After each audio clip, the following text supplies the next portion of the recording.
Asta, it's great to have you here.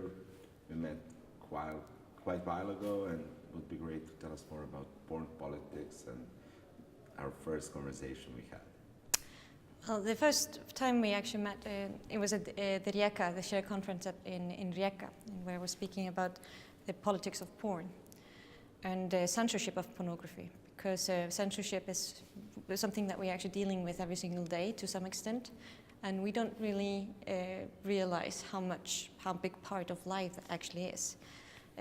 For example, you cannot just post whatever you want on Facebook. It's censored by Facebook because it's a private platform. But what I was researching at the time was basically comparative laws when it comes to pornography. When it was banned, how it was banned, why it was banned, and especially in an Icelandic context, where it actually has been banned, and is still banned, really. According to the penal code, you cannot really publish pornography. And even though that, of course, everybody does it to some extent, or watches pornography or distributes pornography. So, but why it's important, although maybe we are not so interested in pornography, but why it's important to deal with this battle of pornography censorship? Because I think it's like the edges of freedom of expression, and I think it's really important to actually understand how far you can go. And pornography is one of those things. It has to do with our sexual freedom. It has to do with our sex life, so to speak. And if you don't have the freedom of sexual expression, I don't believe that you have freedom of expression in a way.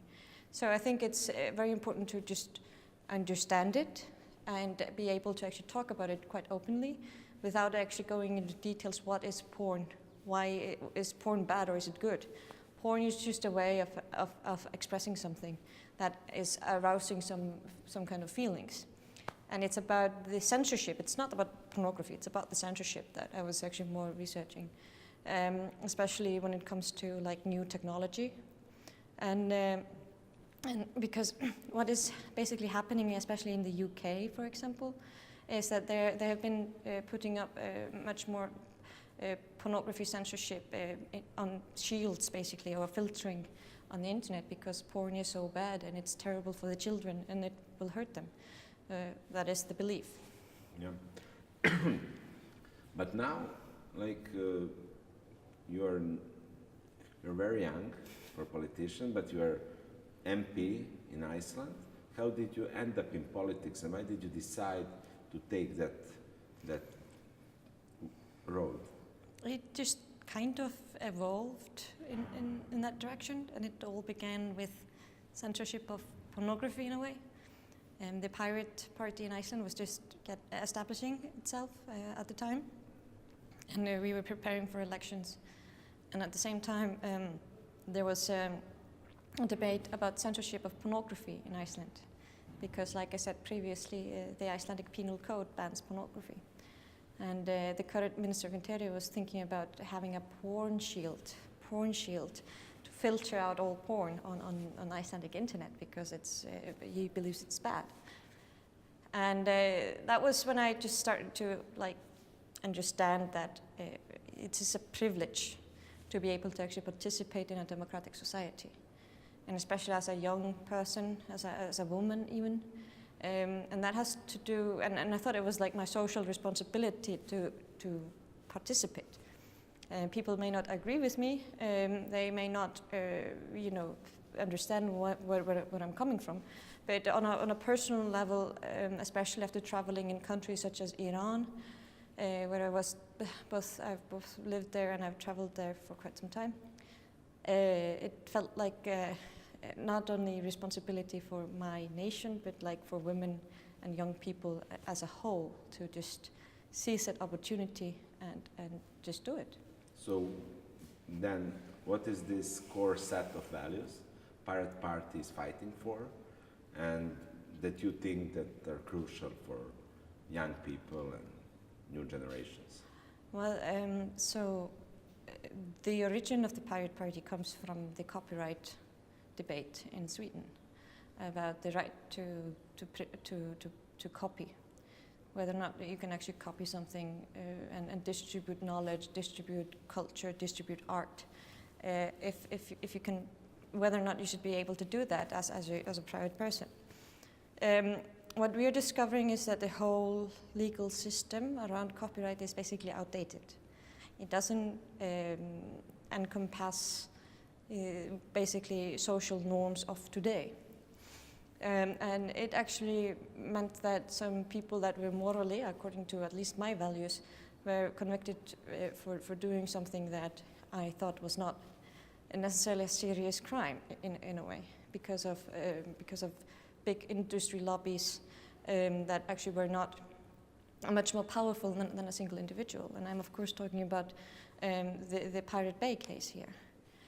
So what the Pirate Party, especially in Iceland, has actually evolved is a set of core beliefs, such as that we should always be able to participate in a decision making that revolves around us, that we have the right to actually participate in a democratic system, that our decisions have to be informed, and that we can actually change minds. We can actually change our mind on issues.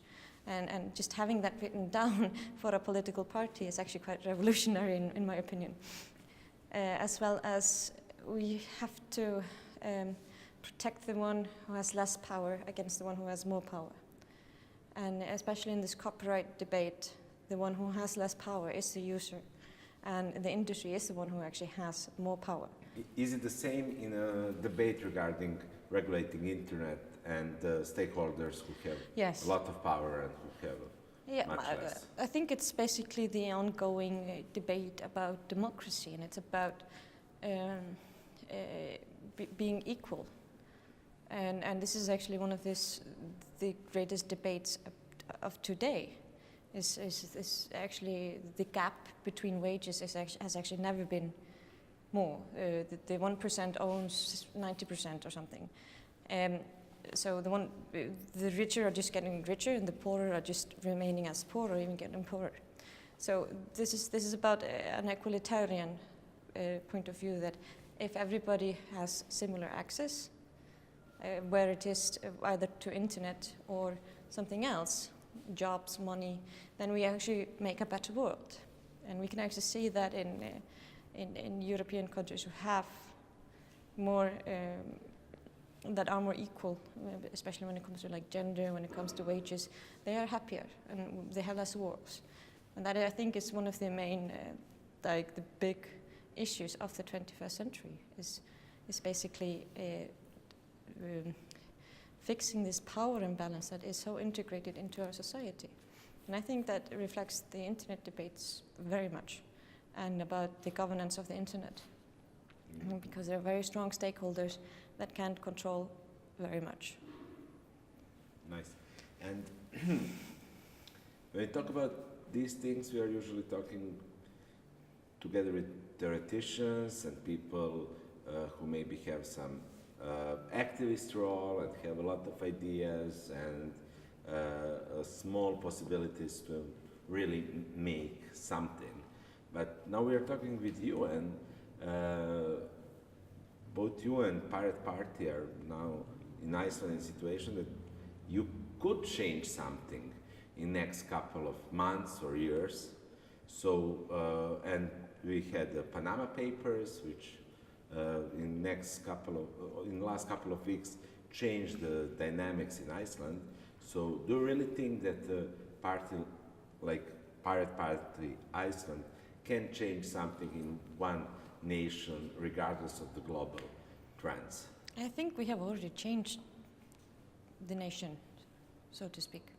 I think that just by being an alternative to the established parties and being a real alternative actually has changed something. And also because how we work and the knowledge of technology and the internet, that has actually brought something amazing into Icelandic laws. We have decriminalized blasphemy in the past 3 years. We have, to be more nerdy and techy, we have written in the budget law, the law how we should present the budget, that it has to be published in an open format, such as XML, so you can actually go through it in Excel. And just that, it's just improving transparency of how the state works immensely. And I think, and that is just because we had technical understanding of either freedom of expression and in the other case of transparency. So in order for the ministries to actually wanting to publish something, we actually have to write it in law, because this is bureaucracy. It doesn't make sense.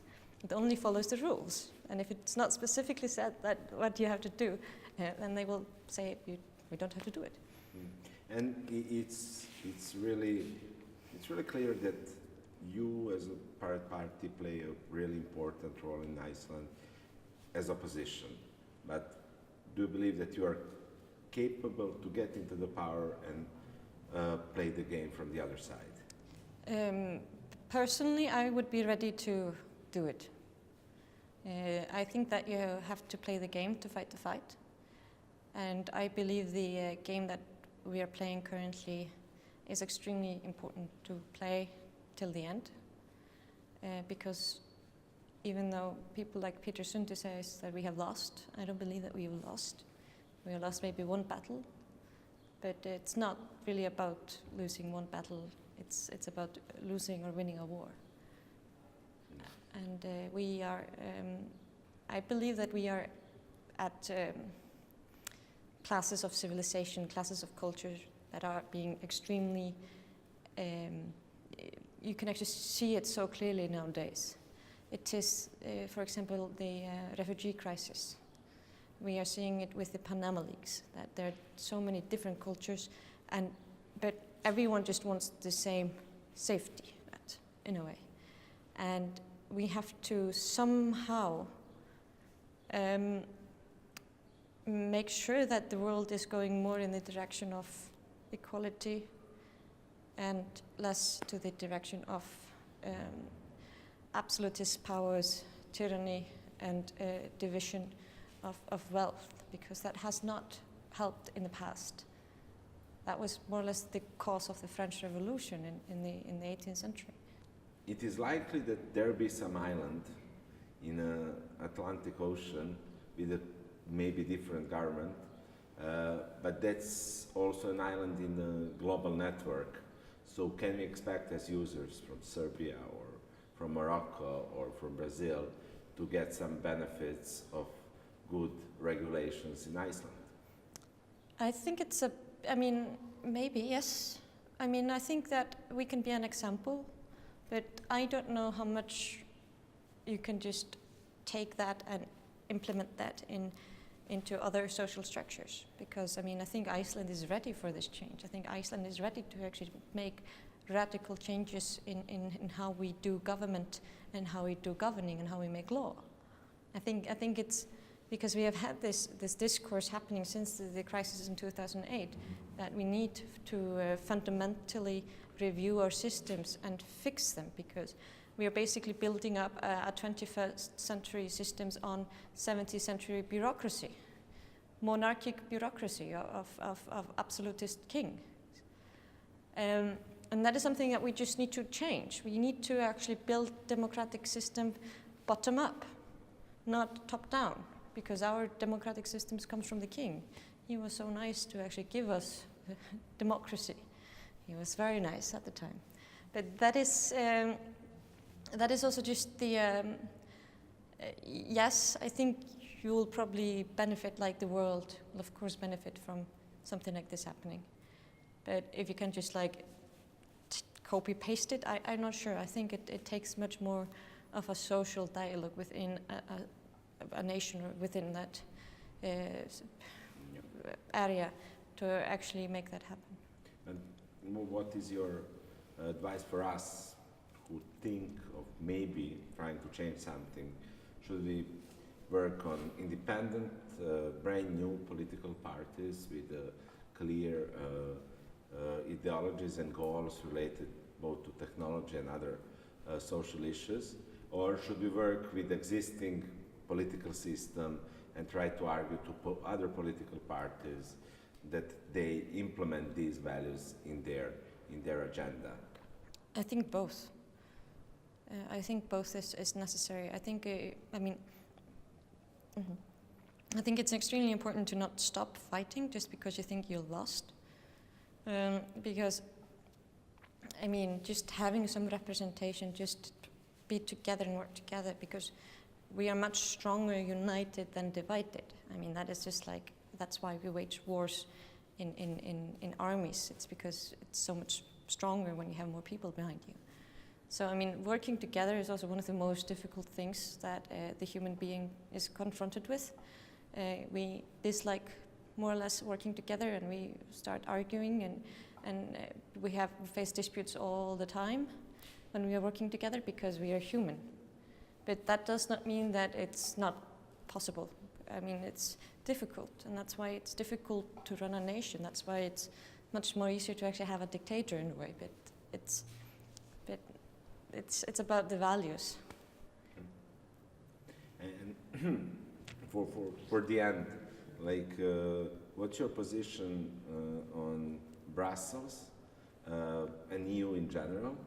Do you think that other countries like Iceland and Serbia, who are not really members, should go in that direction and follow that stream of both regulation and the policy, or should we try to find our own way?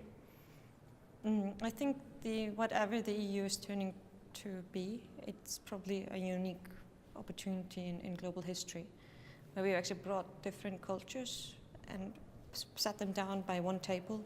So people are basically forced to listen to other people's views from other nations and other cultures. And that, I think, has had a huge impact on the world and how we work together. In how the European Union is not perfect. No system is perfect. The European Union is simply made by people, and it's probably going to evolve. I think that everyone has benefited from the European Union, especially from a human rights perspective. Many of the net neutrality, data protection, regulation, etc., is actually fundamentally changing even American industry, how they can do their business. And when something is becoming so influential for the United States, it's actually quite influential. And that is something that we have to just realize. It's not perfect. Nothing is perfect. It has many flaws. It's not very democratic, but it can be more democratic. And I think the people who are working within those institutions feel that and understand that they need to be more democratic in how they operate.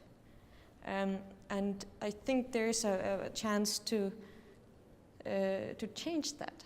I think if we use all this good power that we have at, for example, conferences like this, there's like much power, realism on how we can change and what we should change.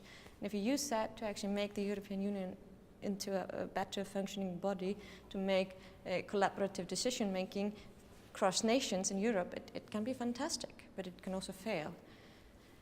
Whether Iceland or Serbia should join the EU, I mean, I think it's Iceland definitely benefited immensely joining the European Free Trade Agreement back in '92, because we had to rapidly upgrade many of our regulations when it comes to like consumer protection, when it came to regulating the financial systems, and we are still benefiting from that because harmonization of certain things means quality in a way. Even though it seems to be costly, it's actually in the longer run it's actually better. And from that perspective, I would argue it's better for Iceland to be in the EU, because then we can actually influence the regulations and the directives that we are implementing anyway. Makes sense.